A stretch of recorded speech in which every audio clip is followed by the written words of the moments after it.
So these were privacy and information sharing issues, but there are more ethically relevant things here. One is that of identity creation. Other than community building and keeping in contact, people also use social media for identity creation. Apparently, in the early days of online media, anonymity and the construction of alter egos were typical. But now, Facebook users tend to anchor their identities and connections in real offline identities and connections. However, the twist here is that these identities, these online identities, are embellished. What do you think I mean by that? Like they have this like grandeur like appearance. Right. Perfection. Yeah. You want to be your best self on social media, right? It's really your aspirational self rather than your whole self. We emphasize the positives and try not to show the negatives. Whatever you think those positives are, you're funny or adventurous or a devoted family person, the impression is going to be amplified on Facebook normally. And this raises some morally relevant issues. How do these aspirational selves relate to real world selves? Are we being deceptive here? Or maybe just self-deceptive? Do we harm others by misrepresenting ourselves?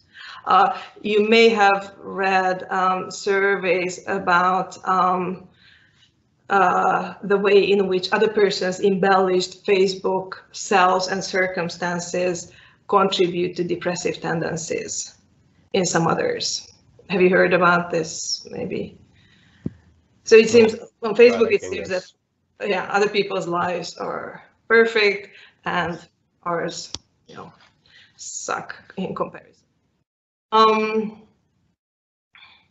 At the same time, it has been argued that Facebook can enable authenticity in some ways, because with the timeline feature, all your Facebook posting history is there.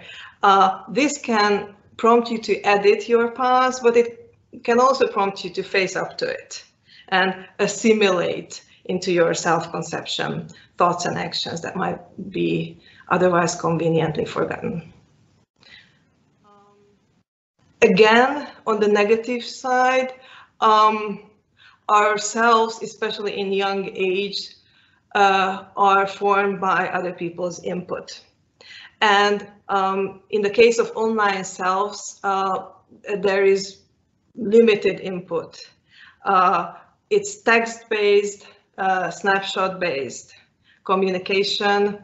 There is no spontaneous body language, facial expressions, spontaneous displays of emotion, as in ongoing communication. So that might, again, give you a distorted picture of how other people perceive you. Another identity-related issue is the persistence of Facebook profiles after the user's death. Do we have ethical duties to honor and remember dead persons in this way?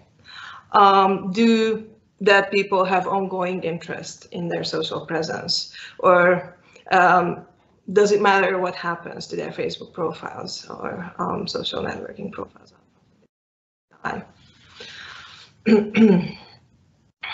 Any comment about this or any observations so far? Okay, you go first.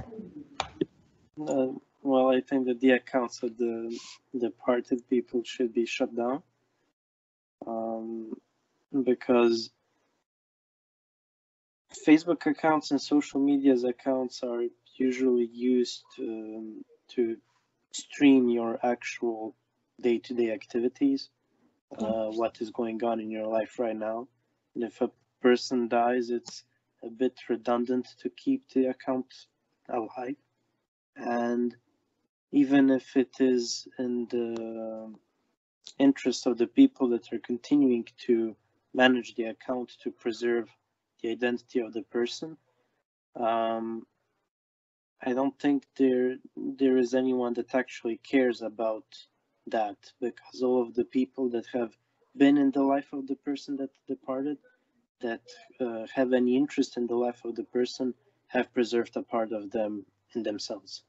So if they keep getting reminded of the person's departure via their profile and pictures still being posted, it's weird, in my opinion.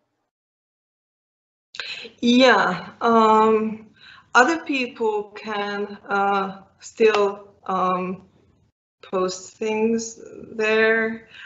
They can make comments that obviously the person cannot respond to. I don't know if you have encountered this phenomenon, but often people make guesses at how those people died, or even with, say, a person who committed suicide, they might reproach them for having committed it. Oh, why did you do this? And so, which can even be considered kind of abusive, bordering on the abusive. So yes, I think there are real issues here. Anything else about this? I also think that, I don't know, but it's interesting that we have a social media profile, and maybe in 300 years, people like can do research on us, like we are creating some kind of biography of ourselves. I don't know.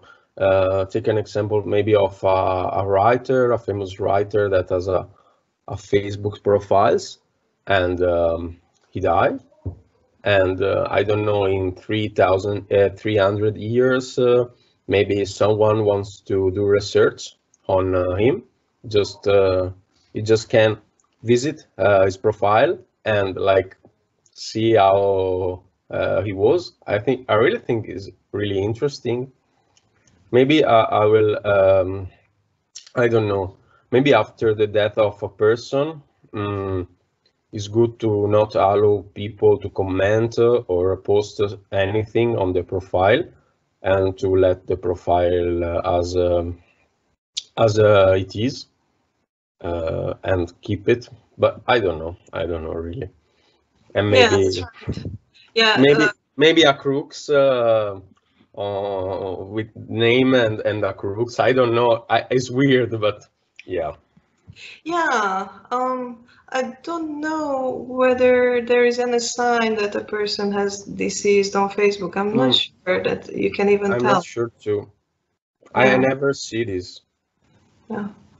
But you're absolutely right that people cannot manage the impressions of later generations anymore on Facebook, say a writer or a public figure. If people go on commenting after their death. Or just could be also, I don't know, maybe is up to the person to decide, like I want to keep my social media profiles, or I don't want. So it's about consent, and I think that a person can decide this before dying, and then when he dies, yeah, the profile will shut down or not. Yeah, that's right. Okay. Still about the identity creation topic, there are also inherently pernicious or harmful identities. on Facebook. There are networks of mutually supportive people with destructive or self-destructive desires or tendencies. I don't know if you have encountered this phenomenon. One example in the literature is the community of those who want to get rid of some bodily part of theirs, not for medical reasons, but because this is a mental disorder. Obviously, they find them a nuisance, and they support each other in these tendencies. There are also pro-anorexic websites and so on. So there are collective identities that are harmful. Okay, now the issue of friendship itself. Facebook has basically appropriated and expanded the concept of a friend.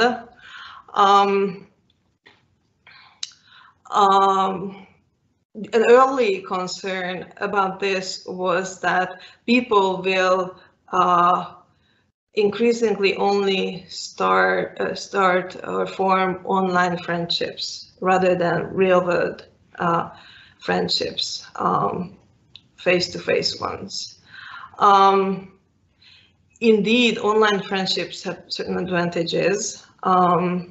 So people making friends on Facebook without knowing each other in real life. Could you name some advantages, maybe, or alleged advantages? How is Facebook communication different from real life communication? Can it benefit a friendship, the way people communicate on Facebook? Like if you're like introverted, I think it's easier to like meet new people. Right, it's easier to meet new people. How do you communicate with those people? Is it any different from your communication with long-term friends, real-life friends? I think arguments have been made both ways. One idea is that in writing, even in chat, you put more thought into it. So you might reflect more before you say something. But it can also be said that you easily blurt out things that you perhaps wouldn't say otherwise. When you are chatting with someone, especially, you don't see their faces, you don't see their reactions, you don't have to be afraid of how they react. So initially there were worries that it's going to be all virtual friendships, basically, but then it turned out that people build Facebook friendships on real life ones. So people primarily use Facebook to maintain and enhance relationships with those with whom they also already have some kind of offline connection, family members, high school classmates, co-workers, and so on.